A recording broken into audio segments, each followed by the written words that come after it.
Yo, bro. So today we're going to talk about technology in startups. Actually, we have said this so many times, right? That I think ultimately a lot of, especially tech startups and businesses get really destroyed by tech because they just don't bother to understand technology. If I can just say one thing, don't outsource your tech. Have a partner. Because if you outsource someone, they won't think for you, and if you don't understand what they're doing, you might not be making the best decisions, right? But okay, so I just want to jump in on this real quick. Sure. Isn't it as simple as, hey, tech person, here's the designs, code it out, right? That's what a lot of them say. That's what a lot of them say. Yes. Yeah. So what would you say to those? I think the issue is that if you're building a website, building just the problem is a lot of these startups, their product is the tech part itself. The valuation is from the tech, right? Yeah, their whole value add comes from the tech. If you outsource it, you're gonna get one piece of work which could be good, fine. But the big issue is how do you evolve and improve on your product all the time, right? To compete in a space where people are always evolving all the time, you need to innovate on the tech. And so you need people that can be in for the long run and continuously build on the technology. That's where it gets tough. A lot of people can build one time and that's fine. But the issue is you want to innovate and improve on it. And oftentimes that requires long-term thinking and long-term decisions, right? But the guy whom you hire to build that first product, build it with short-term thinking, right?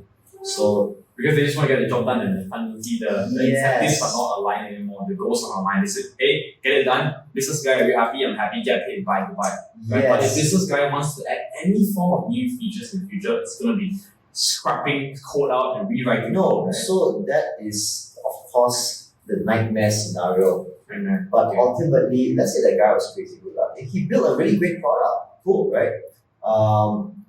Ultimately, my point being is you're outsourcing to someone, will they be able to think for you on the best decisions, right? Will they be able to innovate?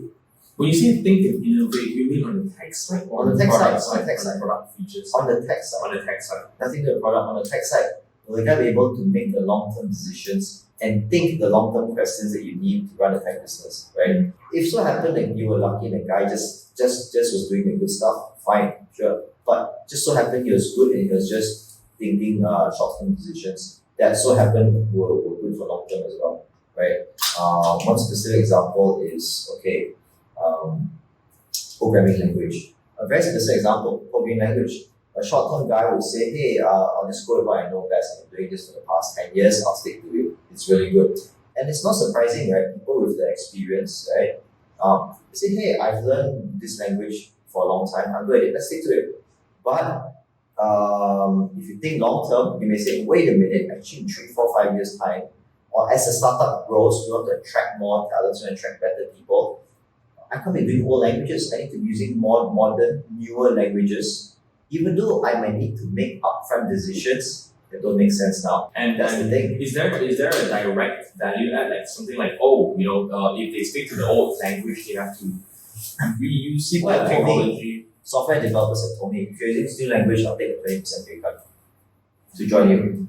Simple as that. Because they're like, hey, I'm not learning anything on this. It's not part of my career goals to be a super pro in, let's say, PHP. I want to be a pro in Golang, right? So I would take a pay cut to use Golang, but I want to get paid more to do legacy code. Yes, exactly. Or you might get, I can simply say a base number, you get 30%, 50%, 100%. I don't know, you get significantly more applicants to you than if you put Golang and PHP. What about things like, using those examples on the business guy side, right? It's going to say, hey, I don't know about this Golang PHP stuff, just get the job done, right? If the business guy says that, would you say that innovating the new technology also helps them reduce their costs because it speeds up development as well? Of course, right? And I think if you, as a business, you're focusing on the business side of things, but if you're selling a product, you have to be involved in the product, right? How can you make a chair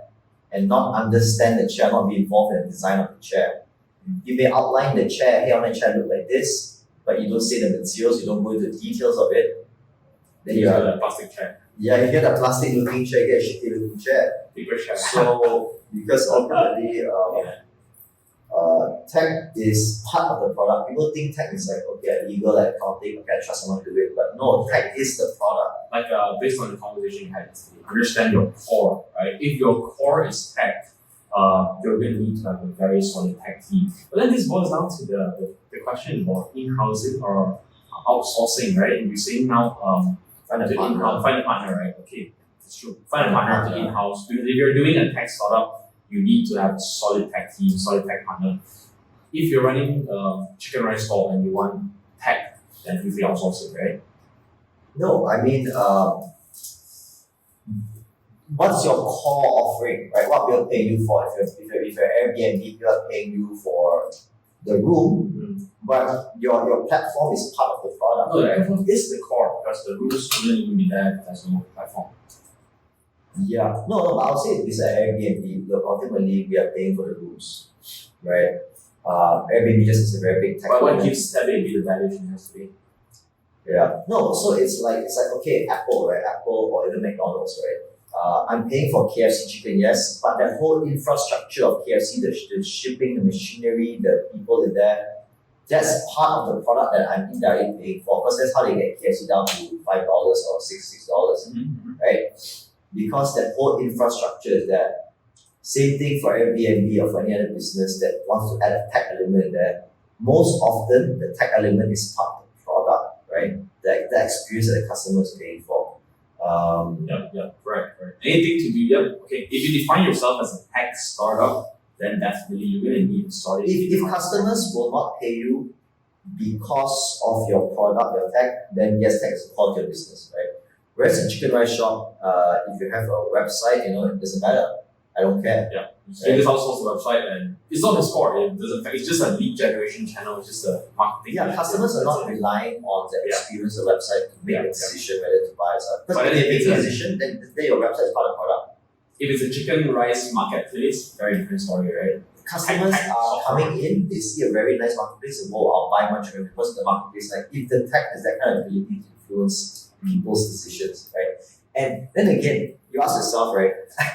If ultimately tech has no ability to influence anyone's decision, then why even bother the tech to say don't bother? Chicken rice man, forget it. You don't need a website because it doesn't influence the customer's decision anyways. And you're making shit ton of money, you just continue doing whatever you're doing, right? Yeah. Unless you want to bring it to another level, then no, if the website makes an impact on the business, then build it. If it doesn't make an impact, then don't build it. Doesn't matter, right? Makes sense. Don't build for the sake of building. Just feel like you have a software. No, and also another thing is you outsource things for one-time things. I want to build a website. I want to build a very nice website. It impacts my decision. It impacts my customers. Okay, build a website one time, end it and then go. But if you're building a continuously evolving and innovative product, then you need all the more to have a very solid. And for people who think that they don't need to evolve, it doesn't make sense because if you definitely have competitors in the market, they will be evolving. You have to evolve. Like evolving is and changing, adding stuff is a constant. You cannot. There's no stop. I think what based on my experience speaking to over 50 entrepreneurs now, right? Because I reach out to a lot of entrepreneurs all the time to explore partnerships, opportunities, whether how we can do tech for them. This is in the past, right? All of them, they tell me this one thing, which is the guy, they outsource the product to him. He builds the product, but there's tons of delays. The entrepreneur is very ambitious, right? They will not say, hey, outsource and build some website. No, they want to build some ambitious thing, right? They get delays, they get burned. They say 6 months later, I haven't got the product yet, it's being delayed, and it's really shitty. And the guy is charging me more now. And because the guy is not their partner, the guy ultimately is still an employee or still just a contractor, right? He has no incentive to make it work. He's all more happy to drag it out, charge more. It's just the nature of things, right? I'm saying that it's having delays is fine. But when you have a shit ton of delays and you're working for a contractor who has no incentive to see you grow, right? And they have all the incentive to just extract as much money from you as possible, it's a very dangerous situation for the entrepreneur to be in, right? If the guy's a nice person, there are a lot of good freelancers out there, good, right? But ultimately, they don't have the incentive to align with you. And it's just the nature of doing things. So you need a partner who is aligned with your goals as well. Generally, you should, yeah. Now, should the entrepreneur know technology and be involved in it, even with a partner, I'll say yes. Of course, yeah. Why? Oh, it's good. It's just going to ease the conversation so much better. Imagine Yes. if the business guy doesn't know anything about tech, right? He would just think the tech guy is things. I heard this a lot, right? The business guy calling the tech guy stuck up because tech guys won't listen to business. But at the end of the day, it's the conversation, right? The business guy, he needs to know what are the constraints, what are the limitations, and what are the potential. So why is the tech guy proposing such and such? Yes. And also the tech guy can bullshit him, obviously, right? So Yes, exactly. And I'll say the other way. So tech guy should know business and business guy should know tech because then they have a good conversation, right? And right now I see a ton of tech people who don't understand the basics of business and startup to be able to relate to business side of things. They don't understand the financials, projections, metrics. They don't understand the importance of the pivot. They just don't understand enough of business side to relate to business, right? And for business guy, they have no idea what tech is doing. They just think tech is slow. they see like a cost center, right? They're not able to talk. And the worst thing is, not only that, they don't understand the potentials of tech, right? So I think when they understand what tech goes through and how they struggle or problems tech is facing, then I think that tech will be able to plan so much. I mean, business will plan so much better than tech. Correct. So it's important for business people to. And also one thing I realize is that business people don't see how the full system integrates each other. Yeah. They always see one small feature as well. It's just one little feature. Right? It's all about this one feature impacts the entire system. It's a very funny thing, but I was reading an article just 1 week ago. The article was saying, why is it that a big chunk or majority of all the top CEOs are actually come from tech backgrounds, engineer backgrounds? Yeah, we just did a posting on this on social media. Yes. All of them actually, all the CEOs are actually from tech backgrounds. So Google, Facebook, Facebook is Facebook, Tesla is the most hardcore one, which is Amazon. crazy. Amazon, Jeff Bezos, right? He was an engineer. Twitter has a new CEO now, the Indian guy. Indian guy, yeah. The CTO It's the CTO. He was the CTO for 10 years in Twitter. Yeah. The CEO of the Microsoft, Amazon.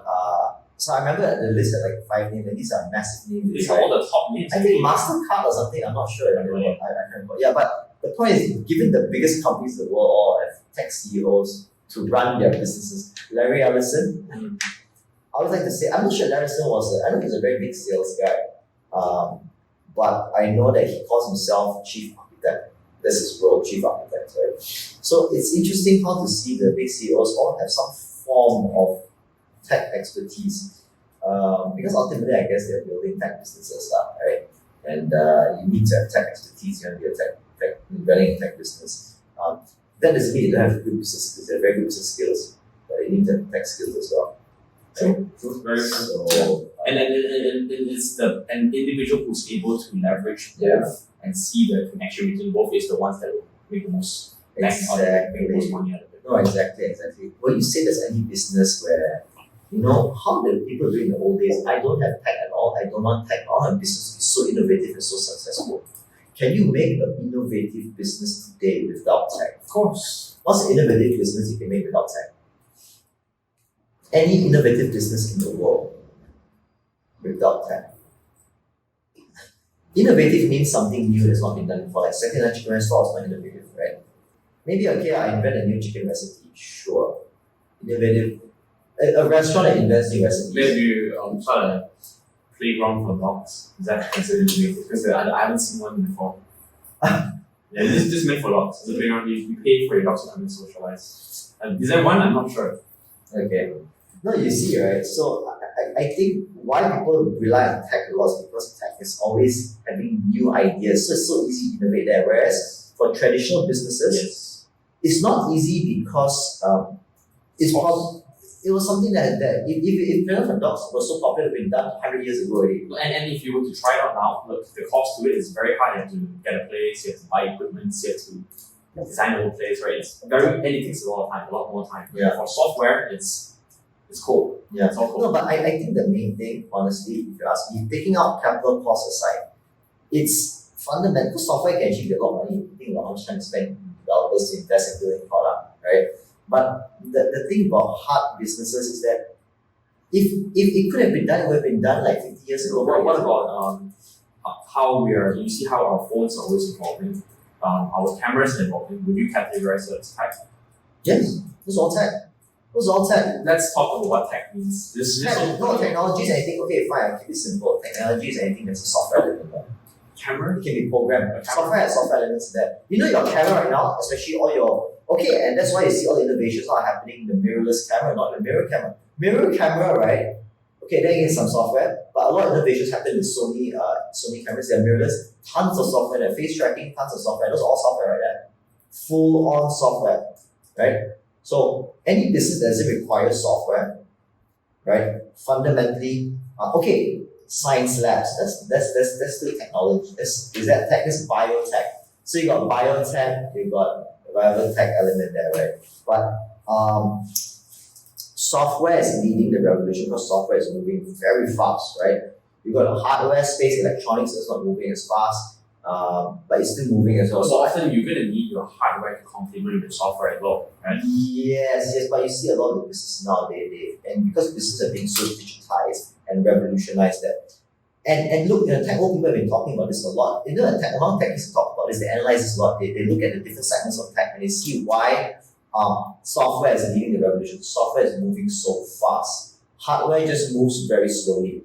Okay, then you got your biotechnology moves slowly. You got lab equipment costs. So software is exciting because it's leading the charge because it just moves so fast and so easy to get on board, right? And it's so easy to test as well. Like, you want to know something works not, test it, you run 1,000 yes. Right? For hardware, you have to build it out first, then only you can see yes. it. That's not to say that hardware is not. Hardware has a ton of opportunities. No, of course. It's still under technology, right? It's just the testing loop is a lot slower. The reason why I say any non-tech business is hard to innovate is because a dog park where there's no tech involved, a dog park 100 years ago and now is going to be the same. Yeah. It's going to be the same. Well, let's invent a very cool dog swing, right? And you patent it. That's a different story. Sure. But the rate of that is even slower than even hardware. It's super slow. You have to make. Okay, so now you're talking about product business, right? I invent a new chair, a new table, right? Look, tables now and 100 years ago, this table remains the same.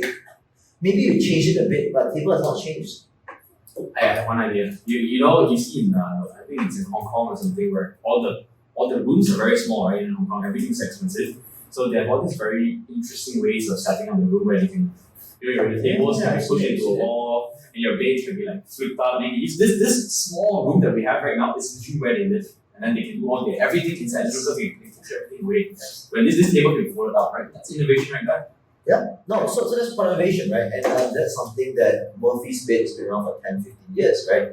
Hasn't changed. It's the same material, same mechanic. You pull down, there's a spring, there's a hydraulic press. I haven't figured out how to do my own Murphy bed myself, right? The technologies in that bed hasn't changed for decades. So it's just people taking technology and sticking it together. Yeah, and once you got it, there's not much innovation, doesn't change. Whereas let's talk about hardware. The rate of hardware accelerates at Moore's law, meaning double the speed, right? And so when you double speed, there's always happening new innovations all the time, right? Whereas in the hardware, semiconductors, your rate of number of transistors you can put inside one silicon wafer doubles every month, every year, every 2 years. It doubles. That's so exponential, right? No, sorry, linear double. Oh shit! No, actually, you could be right. Yeah. It doubles. It's not exponential. So the graph is like it's not exponential. Exponential is double, triple, quadruple. If something doubles every time, if I give you $1 today, and I tell you this one doubles every single day, right? You can count by when you. Oh yes. Yes. You're right. It's the growth of transistors is exponential. The growth of transistors is exponential. The rate of growth is linear. Rate of growth is linear. Yeah. It's fixed, not linear. It's a constant. Yeah, no, because it's exponential. I was thinking back to the actual curve of Moore's law. It's actually not exponential. It's actually linear. Oh, really? Yeah, the line looks linear. So I think exponential happens when your rate of growth. But actually, I think we might be going a bit too far. I mean, this conversation, I wanted to include more on all entrepreneurs, right? Not just people in the tech scene. So if we talk about tech, someone running a So here's the thing, right? let's talk about all entrepreneurs, right? Every entrepreneur needs that. If every entrepreneur in the field wants to innovate, Yes. some fields might be harder. Okay, so there's a chicken rice shop, hairdressers, right? Do they need to know tech? Would you consider marketing tools as tech? They're using the tools. Yes. Using the They tools. For are example, not right? needing it to build tools. Yes. For example, I run a chicken rice stall. I can have a full automated system where I sell chicken rice packages online. People pay online, and it automatically sends the orders to my system. I can do that right now, right? I don't need to be a techie to do something like that. I don't need to code to do that. Yeah. So So would you consider that tech?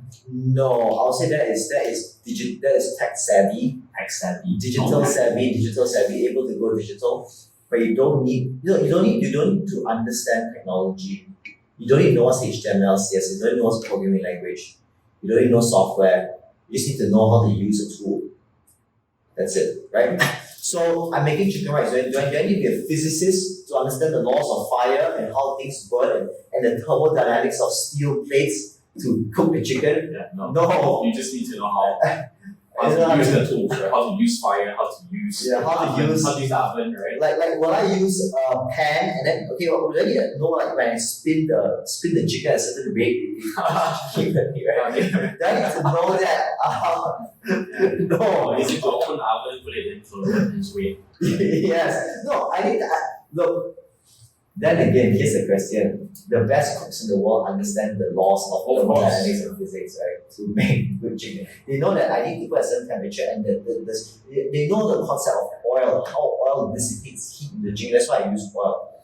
If they understood that, actually I can something right now. I used to not cook with oil. I just say oil is fatty, I don't like oil, whatever. But I never understood why oil was useful until I read a science video that saw how oil actually helps heat dissipation through the thing. So I learned science and I learned it So from how that. do you explain to me? I don't know how oil works. Yeah, No, I just feel like oily food tastes better. That's it. no, so they actually did a science experiment. They used heat, used infrared to cook vegetables with and without oil. And you can see how oil actually, and they tell you why it tastes much better. Because when you put oil on something, oil spreads out the heat. Oil acts like a natural hand that can cover the heat from the pan across the whole food. Because oil can the heat conductor very well. Yeah. Right? Without oil, you cook broccoli, right? Just burn one small little spot that conducts the fire. Just that one small little millimeter inch touching the pan gets cooked. The rest doesn't get cooked. Whereas oil cooks everything evenly, right? So how that works, oil is a good conductor of water. Huh? What do you do? Water. Oil is a good conductor of Water is okay. water is not a good conductor. Too slow. Water doesn't conduct heat if I understand the science of it. Obviously it does. Just maybe a slower rate. I see, yes, we don't know the science of it, Yeah, right? we don't know. So now you say someone knows technology. Yeah. But if they're having tech business, they can understand it. Definitely they will know It will not be limited to the tool because right now if you don't know technology, just using tools, that's good. That serves a lot. That does like a lot of it. But then see, if you want to bring yourself to the next level, you need to know technology and how to leverage and build on top of these tools. The thing is, if you are the one not just using the tool, so okay, I think a simple rule is if you are using the tool, it's good to understand the tool.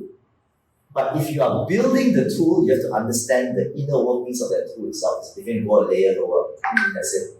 If I am using oil, I just want to understand how oil works.